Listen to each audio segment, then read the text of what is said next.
ओम विश्वानि देव सवितर्दुरितानि पराशुवा यद्भद्रं तन्न आशुवा। ओम शांति शांति शांति। नमस्कार दर्शकों, आजकल के समय में मोबाइल, कंप्यूटर, दिन भर की चकाचौंध, रोशनी, धूल, मिट्टी, वायु प्रदूषण, इन सभी चीज़ों का और साथ साथ बढ़ती हुई उम्र में भी हमारी आँखों में कई प्रकार की समस्याएं देखने को मिलती हैं, जो कि आजकल आम हो चली हैं। इनमें सबसे अधिक समस्याएं जो आजकल हो रही हैं वो मोबाइल और कंप्यूटर स्क्रीन पर दिन भर बैठने से हो जाती हैं साथियों। इसमें आँखों की एलर्जी सबसे अधिक होती है। आँखों का जो थकान है, आँखों से कम दिखाई पड़ना, दूरदृष्टि दोष होना, निकट दृष्टि दोष होना, या आँखों में कैटरेक्ट, ग्लूकोमा, आँखों में लालिमा या अनेक प्रकार की एलर्जी हो जाती है साथियों। इसका मुख्य कारण आजकल जो हमारा खान पान भी हो सकता है, प्रदूषण भी हो सकता है, और रोशनी का अत्यधिक प्रयोग रोशनी को हम अत्यधिक रूप में देखने लगे हैं, चाहे वो कंप्यूटर हो, मोबाइल हो या अन्य चीज़ें हों। साथियों, हम सबसे पहले यदि हम जैसे सुबह उठते हैं तो हमारी जो दिनचर्या है वो एकदम सही और व्यवस्थित होनी चाहिए। सूर्योदय से पहले उठें। सुबह उठकर हमें सबसे पहले मुंह में पहले पानी भर लीजिए, जैसे हम कुल्ला करते मुंह को भर लेते हैं इस प्रकार से, और फिर आँखों में हम छींटे मारें ठंडे पानी से, गर्म पानी से कभी नहीं, ठंडे पानी से हम छींटे जो है मार सकते हैं। आँखों में हम छींटे इस तरह से मार सकते हैं, लेकिन ज़्यादा छींटे ज़्यादा तेज़ भी नहीं मारने हैं, धीरे धीरे मारने हैं साथियों। तो इससे हमारे 100 साल तक आँखों की रोशनी बिल्कुल भी ख़राब नहीं होगी साथियों। 100 साल तक आँखों की रोशनी बनी रहेगी, ये आयुर्वेदाचार्यों का मत है। ऐसा हम प्रतिदिन करें तो ज़्यादा अच्छा रहेगा।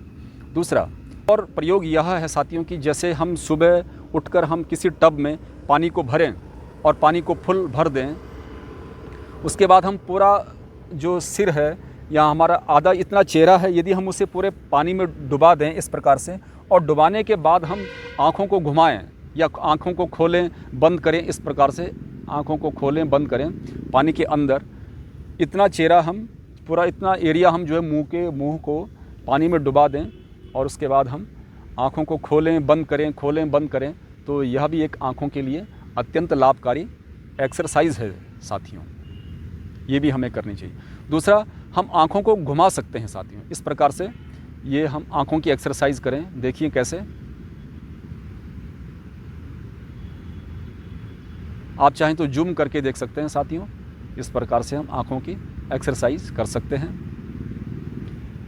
और सुबह उठकर हम सूर्योदय को अवश्य देखें साथियों। सूर्योदय को देखना हमारी आँखों के लिए सबसे अच्छी टॉनिक है साथियों। के लिए कुछ आसन भी हैं, सर्वांगासन और शीर्षासन।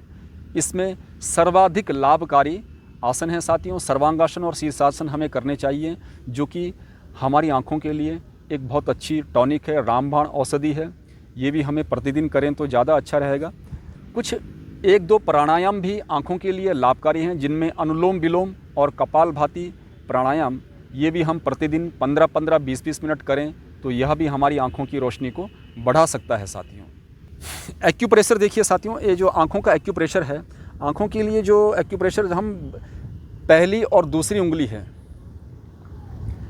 पहली और दूसरी उंगली, इसके ठीक बीच का जो पॉइंट है साथियों, ये एक्यूप्रेशर का पॉइंट होता है साथियों। ये इसे हम अपनी या किसी पेन से या किसी गोल ज़्यादा नुकीली चीज़ नहीं होनी चाहिए जिससे कि चुभे, ज़्यादा नुकीला भी नहीं, और जो है जिमी आती है उससे भी आप इस पॉइंट को आप दबा सकते हैं। यह आँखों के लिए अत्यधिक लाभकारी है। इससे हम एक मिनट से लेकर 5 मिनट तक, 2 मिनट तक इसे हम दबा सकते हैं साथियों। इस पर दोनों हाथों में पहला और दूसरी उंगली के ठीक बीच वाला पॉइंट, ये वाला पॉइंट, इसे हम अवश्य दबाएं तो ये आँखों के लिए रामबाण औषधि है साथियों ये। और जिनकी आंखें कमज़ोर हैं तो यहाँ पे दर्द भी होगा साथियों। जिन लोगों की आंखों में कोई समस्या है तो इससे दबाने से यहाँ पर दर्द होता है। तो ये हम दोनों हाथों में ये आंखों के पॉइंट होते हैं, ये इसका एक्यूप्रेशर का पॉइंट है साथियों। इसे भी हम प्रयोग करें तो यह आँखों में सुधार के लिए लाभदायक है। साथियों, बच्चों में या जवानों में भी जब हम कोई किताब पढ़ते हैं या किसी चीज़ को बड़े ध्यान से देखते हैं तो हमारी आँखों में दर्द सा होता है, दुखने लगती हैं। लालिमा जिनमें है तो आँखों से कई बार पानी भी टपकता है। यह भी आँखों का एक बहुत बड़ा रोग है, समस्या है। तो यह भी एक प्रकार का या बहुत से बच्चों का भी आजकल चश्मा लग जाता है साथियों। छोटी उम्र में भी चश्मा होना यह भी एक आँखों की बहुत बड़ी समस्या बन जाता है। तो अगर चश्मा लग भी गया हो तो भी बच्चों को भी यह प्रयोग आप कराएं या प्राणायाम कराएं, अनुलोम विलोम और सर्वांगासन और शीर्षासन का प्रयोग हम इसके लिए कर सकते हैं। यह भी अत्यंत लाभकारी है साथियों। भोजन में हम ग्रीन वेजिटेबल और सलाद और फलों का, मौसमी फलों का प्रयोग अत्यधिक हमें करना चाहिए साथियों, जो कि हमारी आँखों की रोशनी के लिए लाभकारी है। जिसमें गाजर, टमाटर, अनार, पपीता, ये सब फल आँखों के लिए बहुत लाभकारी होते हैं। और सलाद में मूली का सलाद, मूली यानी कि इसमें जो अगर हम सलाद का प्रयोग करें तो मूली सबसे बेहतरीन सलाद है आँखों के लिए साथियों। इसका हम प्रयोग करें तो ज़्यादा अच्छा आँखों के लिए रहेगा। इसके अलावा साथियों, यदि किसी का कोई आँखों का ट्रीटमेंट चल रहा है तो उसे चलने दें, उसे हम रोकने के लिए नहीं कह रहे हैं। तो लेकिन इन प्रयोगों को आप अवश्य कर सकते हैं और पैदल चलना ना छोड़ें, घूमना फिरना ना छोड़ें, सुबह सूर्योदय से पहले अवश्य उठें। तो ये आँखों की एक्सरसाइज इससे बेहतर होती है साथियों। और एक और इसमें प्राणायाम है साथियों, भ्रामरी प्राणायाम। भ्रामरी प्राणायाम आँखों के लिए सबसे बेहतरीन प्राणायाम माना जाता है। इसमें आपको आँखों को बंद करना होता है इस प्रकार से। भ्रामरी प्राणायाम में मेरा एक वीडियो है साथियों। इस प्रकार से आप आँखों को बंद करें और ओंकार की ध्वनि का उच्चारण करें साथियों। भ्रामरी प्राणायाम इसमें लाभकारी है। और पानी अधिक मात्रा में पिएं साथियों, क्योंकि आँखों के लिए पानी पीना भी अत्यंत लाभकारी माना जाता है। इसका प्रयोग भी आप अवश्य करें। आशा करते हैं आपको ये सब समझ में आ गया होगा और आप इसको अपनी दिनचर्या में उतारेंगे। तो चैनल पर यदि साथियों आप पहली बार आए हैं तो चैनल को सब्सक्राइब करें, लाइक करें, शेयर करें, कमेंट करें और प्राणायाम प्रतिदिन करें साथियों। तो मिलते हैं एक नए वीडियो के साथ फिर, तब तक के लिए नमस्कार।